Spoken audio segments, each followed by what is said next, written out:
The papers scattered across the salt-crusted ground like startled birds. Elspeth Hayes did not stoop to retrieve them.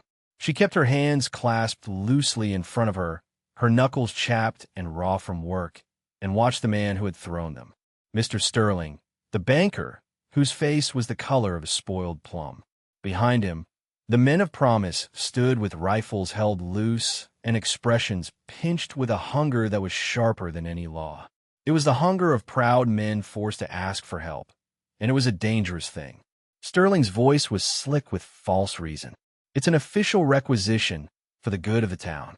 A woman alone can't be expected to manage such a vital resource in a time of crisis. He gestured to the vast, placid sea of gray fur that was her herd of salt hares, placidly chewing their spiny fodder in the shimmering heat.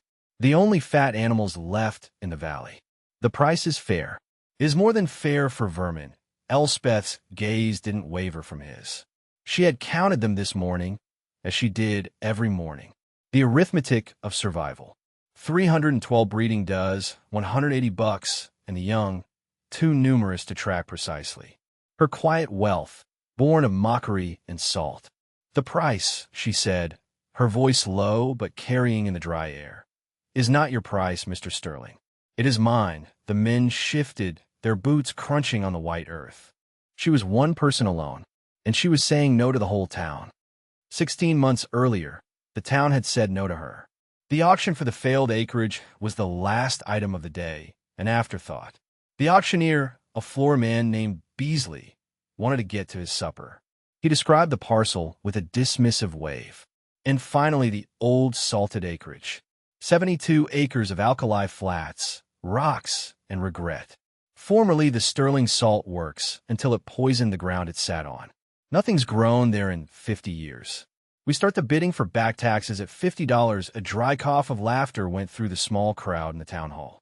$50 was the price of a decent horse, not a plot of land that would kill a horse if you staked it there overnight. Do I hear 50? Beasley asked, his eyes already scanning for the door. No one spoke. Men nudged each other.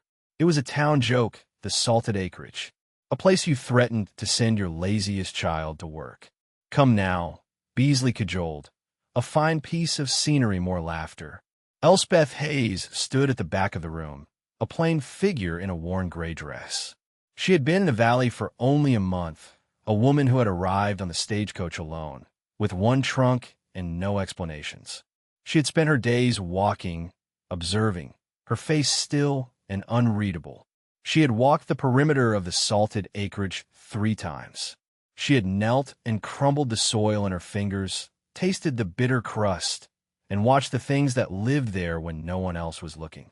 She raised a single finger. Beasley squinted. Do we have a bid? Mom. His voice was laced with disbelief. $100, Elspeth said, her voice clear and steady. A ripple of murmurs went through the room. Mr. Sterling, seated in the front row, turned his head slowly, a look of mild amusement on his face. He owned the bank, half the cattle in the valley, and the respect that came with both. He saw a lone woman, clearly new to the ways of this hard land, making a fool of herself. He decided to have some sport. 150, Sterling called out, not even looking at the auctioneer, but at the crowd, a small smile playing on his lips. He was saving her from her own ignorance, his expression said. It was a kind of public lesson.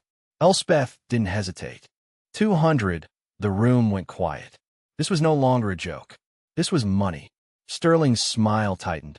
He had intended to buy the land himself for the $50 default, just to secure the trickle of water from the canyon behind it. This woman was costing him. 250, he snapped. 300, she replied, her gaze fixed on the auctioneer. A bead of sweat trickled down Beasley's temple. He looked from the severe, unblinking woman at the back to the powerful man in the front. Everyone knew who held the mortgages in this town. 300 is the bid from the lady, he said, a note of pleading in his voice.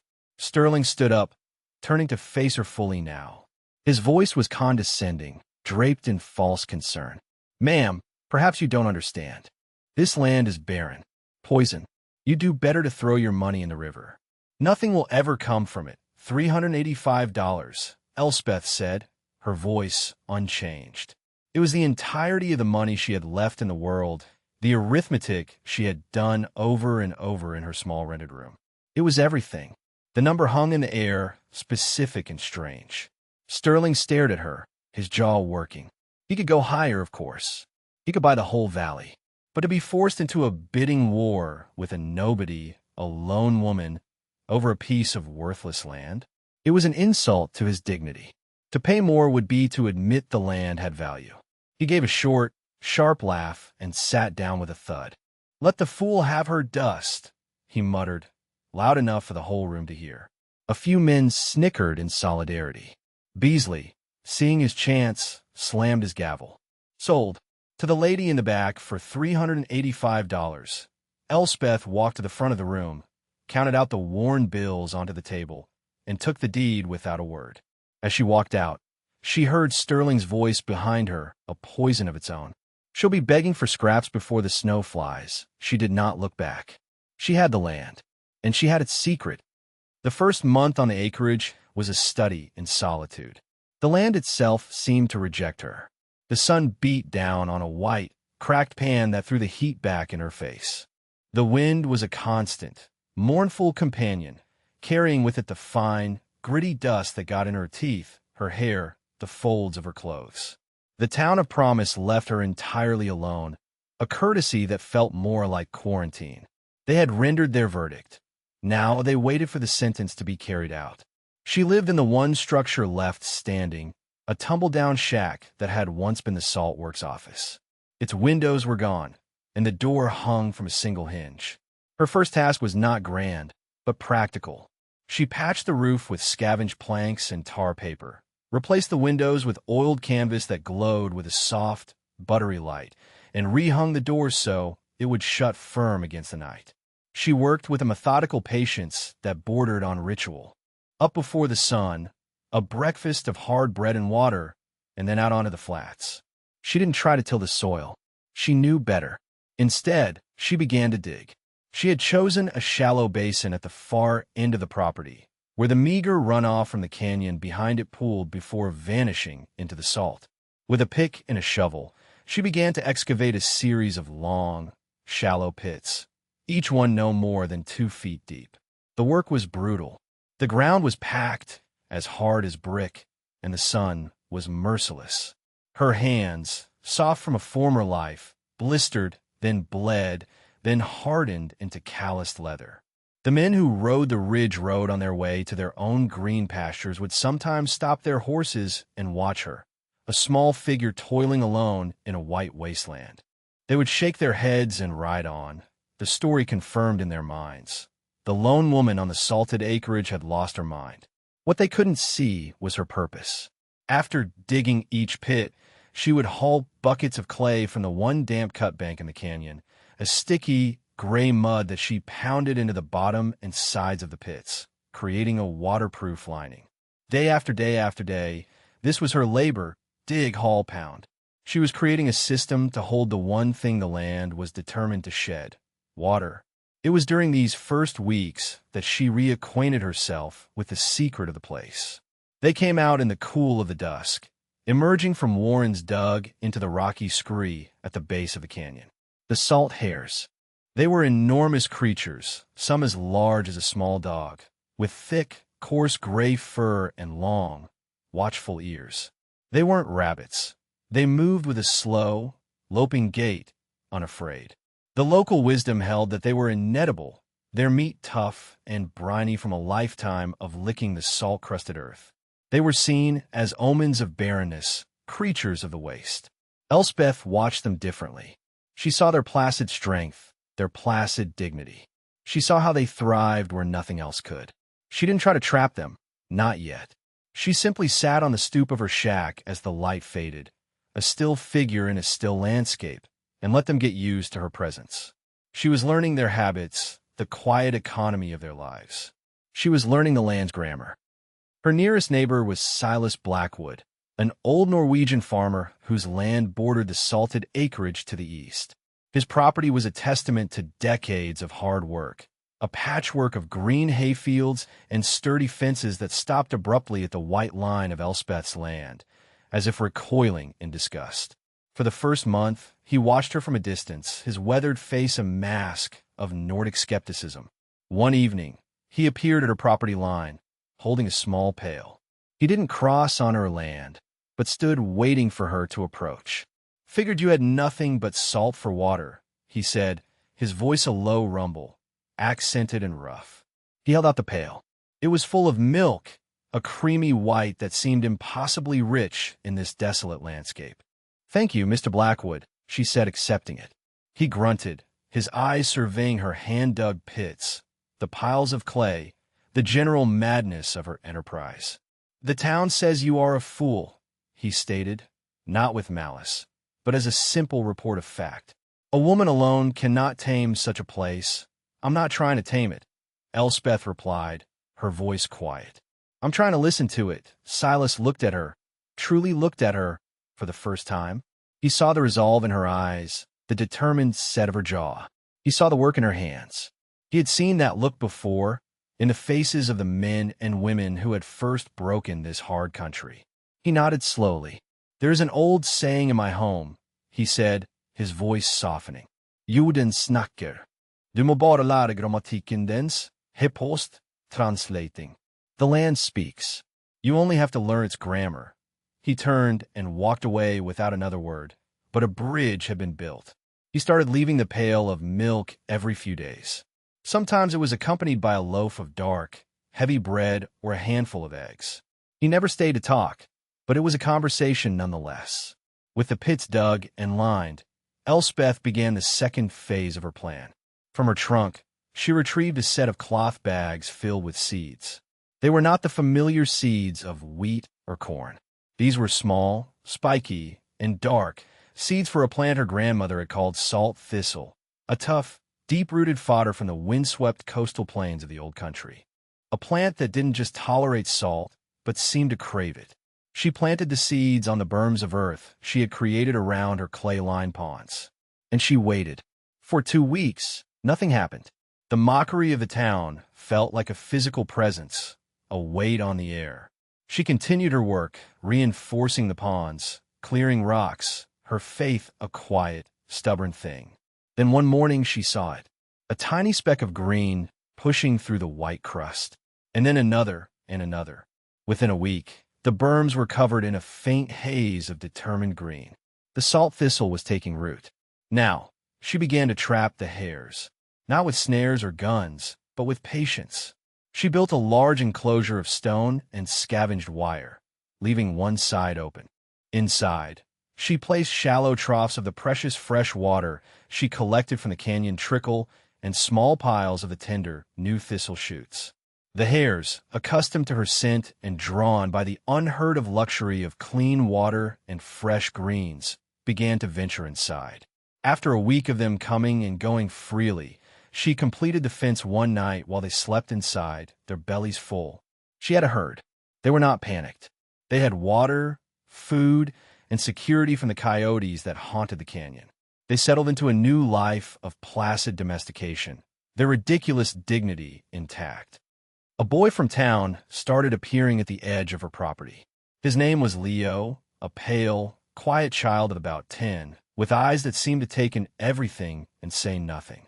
He was the sort of boy who was always on the periphery of things, never part of the loud games in the schoolyard. He would stand for hours by the fence, watching the salt hares. They were, to the other children, ugly and strange, but Leo was fascinated by their calm, enormous presence. One afternoon, Elspeth was mending a section of the fence when she saw him standing there. She said nothing, just continued her work. After a long silence, the boy spoke. "They're not like regular rabbits," he said. "No," Elspeth agreed, not looking up from her task. "They're bigger and slower. Yes, what are their names?" Elspeth finally stopped her work and looked at him. The hares had no names. They were livestock, numbers in the arithmetic of her survival. But the boy's question was serious, his gaze direct. He was not asking about her, or the land, or the town's opinion. He was asking about them. "They don't have any," she said. "You could give them some," Leo suggested. And so he did. He named the largest buck General for his calm and commanding presence. A doe with a torn ear became Notch, another, who was particularly fond of having her head scratched. He called friend, he gave them identities, and in doing so, he transformed them from a herd into a community. He started coming every day after school. He never asked for anything, but simply began to help. He hauled water in small buckets he could manage, pulled the spiny thistle leaves for fodder, and sat inside the enclosure, talking to the hares in a low murmur. The giant animals, who were wary of everyone else, would gather around him, nudging his hands with their soft noses. In Leo, Elspeth found an unlikely and silent partner. Theirs was a friendship built on the shared, unspoken understanding that the things the world called worthless often held the most value. While the town saw failure, they saw a thriving, secret world. They kept their success like a coal banked low under ash, warm and hidden.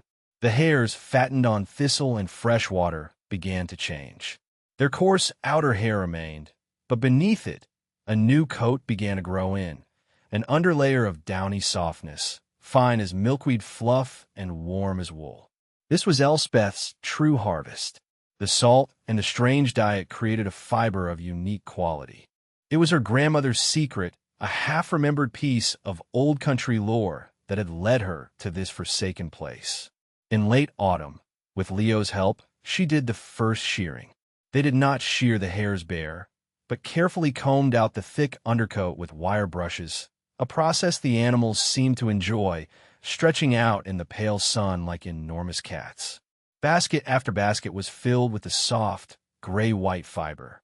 At night, by the light of a single lantern, Elspeth began to spin. The wheel, brought with her in the single trunk, hummed a quiet song of purpose. The fiber spun into a yarn that was astonishingly light and warm. She also began to process the meat. Culling the herd was a necessity, a hard part of the arithmetic. But she found that by curing the meat in a brine made with the canyon water and herbs she had carefully planted, the gamey, salty taste vanished. It became a dark, sweet, and tender jerky, rich with protein. She worked through the winter, spinning, curing, planning. She and Leo were an island of quiet industry in a valley that had forgotten them. And as she worked, she counted. So many ounces of fiber per animal. So many pounds of meat. The price she would need. The cost of survival. The numbers were stark, but for the first time, they were on her side. When the spring thaw finally broke the grip of winter, Elspeth was ready. She packed a single, large crate. Half was filled with skeins of the impossibly soft yarn, and the other half with neat, oilcloth-wrapped packages of the cured meat. She did not take it to the general store and promise. She knew what they would say, how they would look at her wares with suspicion and disdain. A thing is only worth what others will pay, and the people of promise had already decided her work was worth nothing. Instead, she used a portion of her dwindling cash to buy a ticket on the weekly stagecoach heading east to the larger town of Cedar Falls, where no one knew her name or the story of the salted acreage. The merchant in Cedar Falls was a man named Abernathy, a sharp-eyed trader whose shop was filled with goods from all over the territory. He looked at Elspeth's plain dress and calloused hands and assumed she was selling eggs or butter. "What have you got, ma'am?" he asked, his tone brisk. She didn't speak. She unwrapped a skein of the yarn and laid it on the counter. The color was a subtle heathery gray, but it was the texture that made Abernathy pause. He reached out and touched it.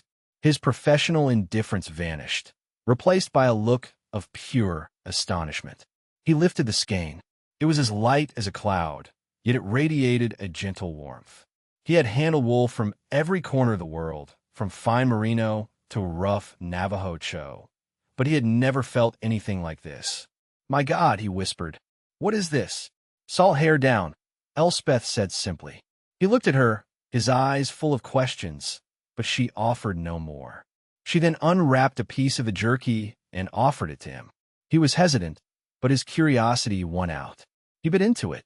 The flavor was complex and satisfying, smoky and sweet, with no hint of the gaminess he would have expected from a wild rabbit. It was a delicacy. He looked from a yarn to the meat and back to the quiet, unsmiling woman before him. He was a merchant. He understood the language of scarcity and quality. What he held in his hands was a fortune. "I will buy all of it," he said, his voice now filled with a respect that had been absent moments before. "And I will buy all you can produce." "Name your price." Elspeth named her price. It was not a shy price, nor was it a greedy one. It was the price she had calculated over the long winter nights, the number that represented the work, the risk, the patient faith. Abernathy didn't haggle. He counted out the money in crisp banknotes, more money than Elspeth had ever held at one time. She returned to Promise on the evening stage, her purse heavy and her face as impassive as ever. But something had shifted. The arithmetic had tipped decisively in her favor.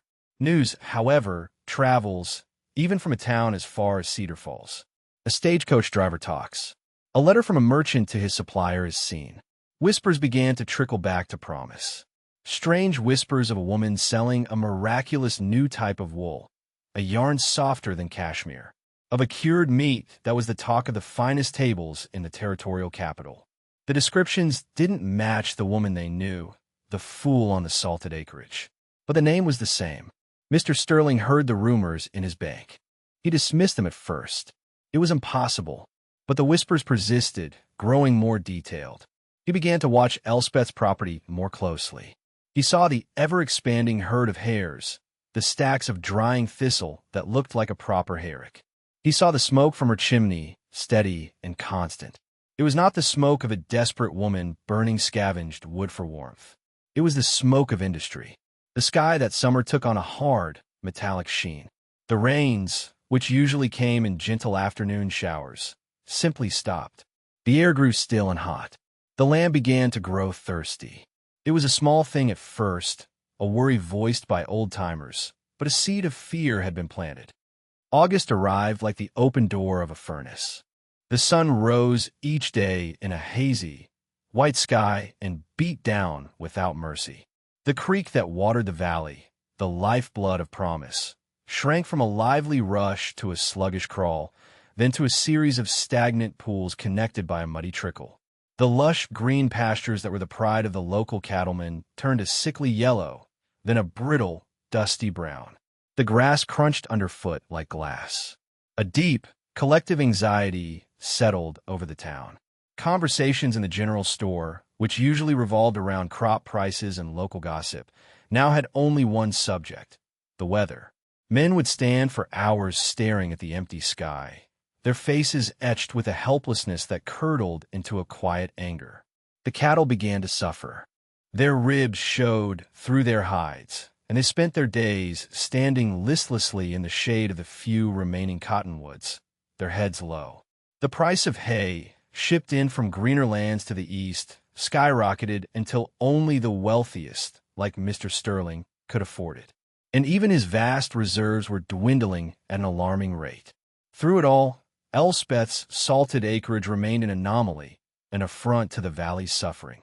The deep-rooted salt thistle, adapted to arid, saline conditions, drew moisture from deep within the earth that the shallow-rooted grasses could not reach. Her pastures, if they could be called that, remained a stubborn, dusty green. Her clay-lined ponds still held water, murky and diminished, but water nonetheless. And the salt hares thrived. They were perfectly adapted to this harsh new reality. They required little water and grew fat on the spiny fodder. The mockery that had once been directed at Elspeth curdled into something uglier: resentment. Her quiet success was no longer a private joke. It was a public judgment on their own failure. Riders would go out of their way to pass her property, not to laugh, but to stare with a mixture of envy and suspicion. How was it that the worthless land was the only place with life? How did the crazy woman with her vermin herd have green pastures and fat stock while their prize-winning cattle were starving? They couldn't understand it, and what people cannot understand, they often begin to hate. It is easier to believe a thing is rotten than to admit you were wrong to mock it. One evening, Mr. Sterling rode out to her property himself. He sat atop his fine black horse, a stark contrast to the dusty, utilitarian landscape. He didn't dismount, a clear signal of his perceived superiority. "Miss Hayes," he called out, his voice smooth but with a hard edge beneath it. Elspeth came out of her shack, wiping her hands on her apron. She simply stood on her stoop and waited. It appears you've had some luck with this place, he began, gesturing vaguely at the herd. More than anyone would have predicted. It isn't luck, Mr. Sterling, she said. It's work. He ignored this. The valley isn't a bad way. Good people are suffering.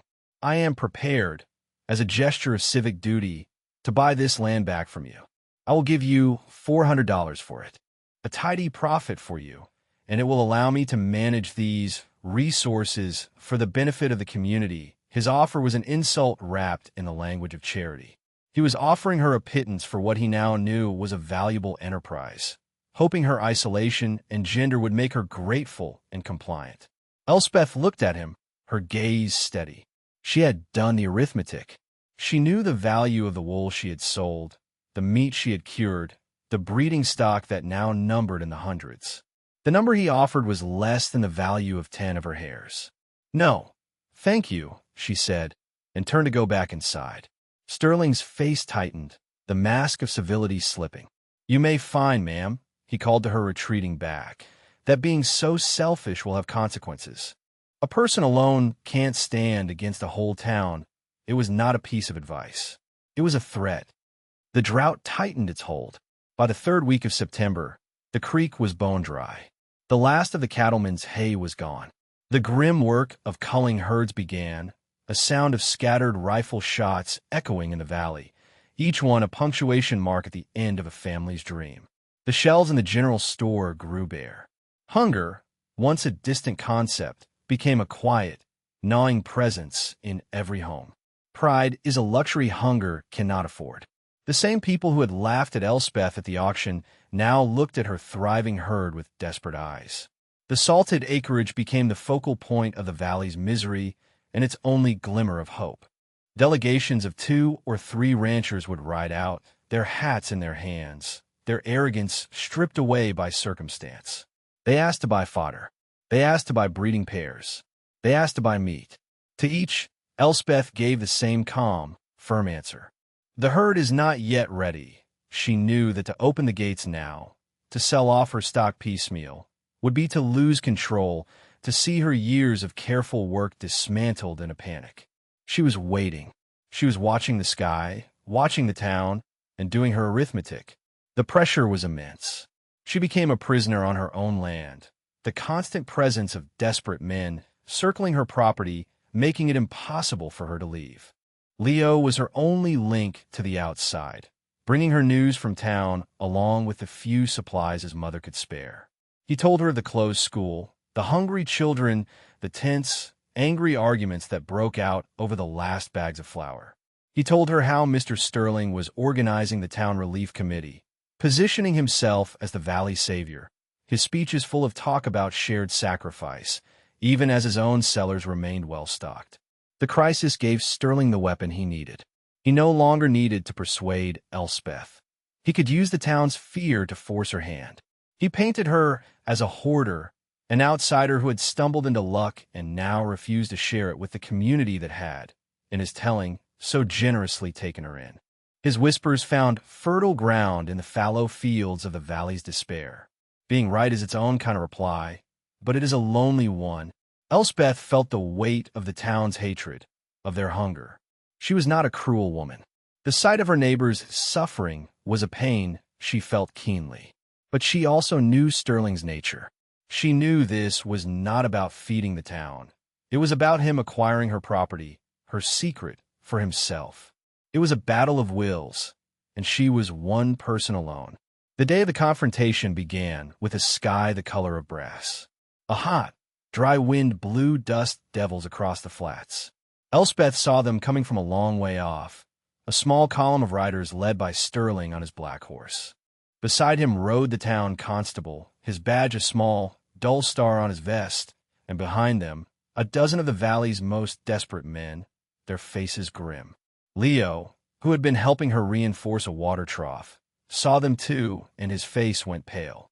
"Go inside, Leo," Elspeth said, her voice calm. "Stay away from the door." He did as he was told, his small face pressed against the dark pane of the shack's window. Elspeth walked to the center of the yard and waited. She did not cross her arms.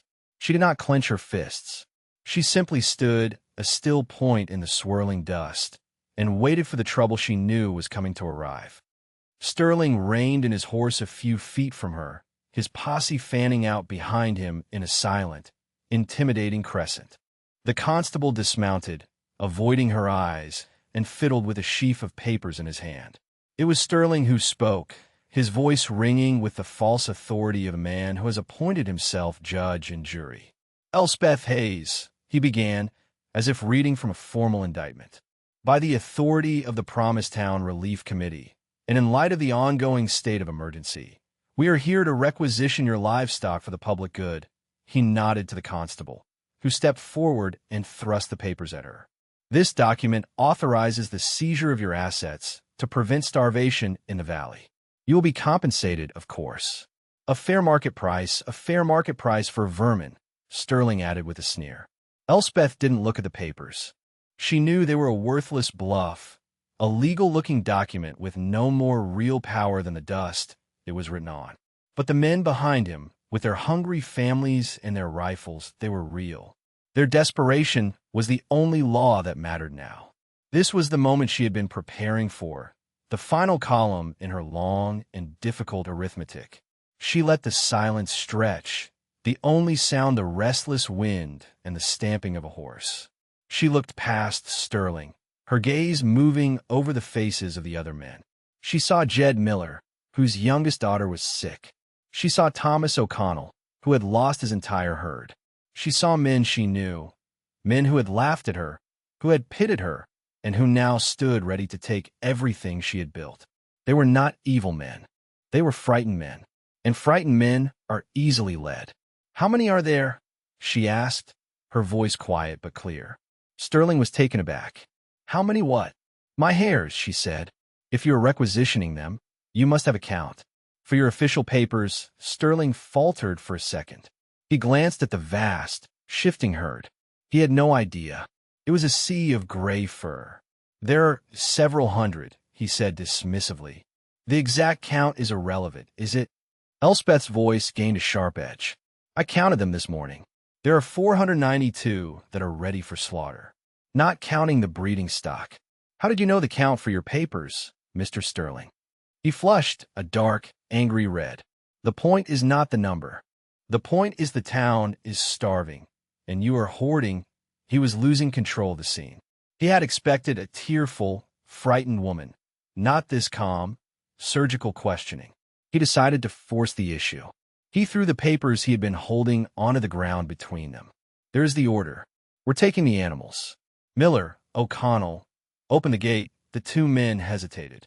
They had come for food, not for a fight with a lone woman who stood her ground, as if she were rooted in the salt itself. Her stillness unnerved them. She was not behaving like someone who was beaten. "Mr. Sterling," Elspeth said, her voice rising slightly, commanding the attention of every man there. "You say this is for the town. You say you offer a fair price. What is it?" Sterling, confident again, named the number. 25 cents an animal. A generous price for a rabbit. A murmur went through the men. It was a pitifully low price, but they were in no position to argue. It was better than nothing. Elspeth let the number hang in the air for a moment. Then she gave a small, almost imperceptible shake of her head. "No," she said, "not a plea, but a statement of fact. That is not the price." A tense silence fell over the yard. Sterling's face contorted with rage. "It is not a negotiation, ma'am. It is a requisition." He gestured to his men. "Take them," but the men didn't move. Something had shifted. This wasn't playing out the way Sterling had planned. Elspeth had not crumpled. She had not wept. She had stood her ground and, with a few quiet questions, had taken control of the moment. She now turned her back on Sterling, a gesture of such profound dismissal that he was left speechless. She addressed the other men directly, her voice carrying a new warmth, a new authority. "Mr. Miller," she said, her eyes finding his, "I know your little Sarah is unwell. Mr. O'Connell, I know you have nothing left. I'm not your enemy." She paused, letting her words sink in. "The herd is ready. There is food for everyone. I will sell the meat to any family and promise. My price is $1 for a dressed hare." That is enough to feed a family for 2 days. A collective gasp went through the men. It was a miracle. $1 was a price anyone could afford, even now. It was a generous price, a kind price. It was the price of a neighbor, not a profiteer. For those who have no cash, she continued, her gaze sweeping over their worn faces, I will extend credit. You can pay me back after the harvest, the one that will come after the rains. She spoke of future rains and future harvests as if they were a certainty, a promise. In that moment, she gave them more than just food. She gave them hope. A fragile thing, but more potent than any legal document Sterling could devise. Then, she turned her attention back to the banker, and her voice became cold as iron. Mr. Sterling, however, will pay a different price. 2 weeks ago, he rode out here and offered to buy my entire operation, land, stock, everything for $400. He told me it was his civic duty. He wanted to manage these resources for you. She let the implication land. He knew the drought was getting worse. He knew you were all desperate. He wanted to buy my herd for pennies and then be the man to sell it back to you. I wonder what his price would have been. The men turned as one to look at Sterling. They saw him now not as a leader, but as the vulture he was. They saw his civic duty for the greed it had always been. His plan to profit from their misery was laid bare in the harsh, unforgiving sunlight. Jed Miller took a step forward, his face a mask of shame and fury. Is that true, Sterling? The banker stammered, his face pale. It was a business proposition. I was trying to secure the supply chain, but his words were hollow. The truth was in Elspeth's calm, steady gaze, and in the hard arithmetic she had just revealed. The men lowered their rifles. The constable quietly picked up the scattered papers from the dust, as if tidying away a piece of trash. The posse was broken. They were no longer Sterling's men. They were Elspeth's customers. The first slaughter will be tomorrow at dawn, Elspeth announced, her voice ringing with the authority she had earned. Form a line. No one will go hungry. She turned and walked back to her shack, leaving Sterling alone in the yard, surrounded by the silent judgment of the man he had tried to manipulate. He had been outwitted, exposed, and shamed, not by force, but by a quiet woman's courage and a simple, honest number. The next morning, the line began to form before the sun had even crested the eastern ridge. They came not as a mob, but as neighbors. They came on foot, on wagons, their faces weary, but their eyes filled with a dawning respect. Elspeth, with Leo working silently and efficiently by her side, was ready. She worked with the same methodical grace she applied to everything, dispatching, skinning, and butchering the hares with a practiced hand. She was fair and orderly. Each family received their portion. For those who paid, she made careful change from a wooden box. For those who could not, she wrote their name and the amount owed in a ledger with a steady hand, the words paid in full by the first good harvest written at the top of each page. It was an act of profound faith in them, in the land, in the future. The town of promise was fed. The brittle tension that had gripped the valley for months finally broke. The act of sharing food, of participating in a communal solution, began to heal the rifts that hunger and fear had carved. Elspeth's yard, once a symbol of her isolation, became the new center of the community, a place of quiet commerce and shared relief. Mr. Sterling was never seen in that line. He retreated to his large house in town, his public authority shattered. His greed, exposed so plainly, became a stain he could not wash away. He was a wealthy man, but he was now poor in the one currency that truly mattered in a place like Promise, the respect of his neighbors. 2 days after the first slaughter, a change came to the sky. The brassy sheen softened to a pearly gray. The wind, which had been hot and dry, shifted, carrying with it a scent Elspeth had almost forgotten, the smell of distant rain. That evening, the first drops fell, hissing on the hot, thirsty ground. Then it came in earnest, a slow, steady, soaking rain that fell all through the night and into the next day. The sound of it on her shack's tin roof was the sweetest music she had ever heard. The drought was broken. The land and the town could begin to recover. Life returned to the valley. The creek began to run again. A faint blush of green appeared on the ravaged pastures. The hard lines of worry on people's faces began to soften. Elspeth was no longer the foolish outsider. She was Elspeth Hayes of the salted acreage, the woman who had fed them, the woman who had seen value where they had only seen waste. Her yarn, once a rumor, was now a source of local pride, and the meat from her salt hares was a staple on every table. She was not just accepted, she was revered. One cool autumn evening, months later, she stood on her porch with Silas and Leo. The land before them was transformed. The salt thistle pastures were thick and silver green, and the salt hares moved through them like a slow, placid gray river. The air was clean, and the future felt solid, earned. Silas, who had watched the entire saga unfold with a quiet, knowing eye, took a long pull from his pipe. He looked out at the thriving, unconventional farm. He looked at the quiet woman and the boy who had found his purpose beside her. "Jordan Snacker," he said, his voice a low, satisfied rumble. "The land speaks." Elspeth looked at him and smiled, a true, warm smile that reached her eyes. "Yes," she said, "you just have to learn its grammar." She had learned. She had listened to the whisper of a secret in a barren place, and with patience and work, she had taught a whole town how to hear it, too.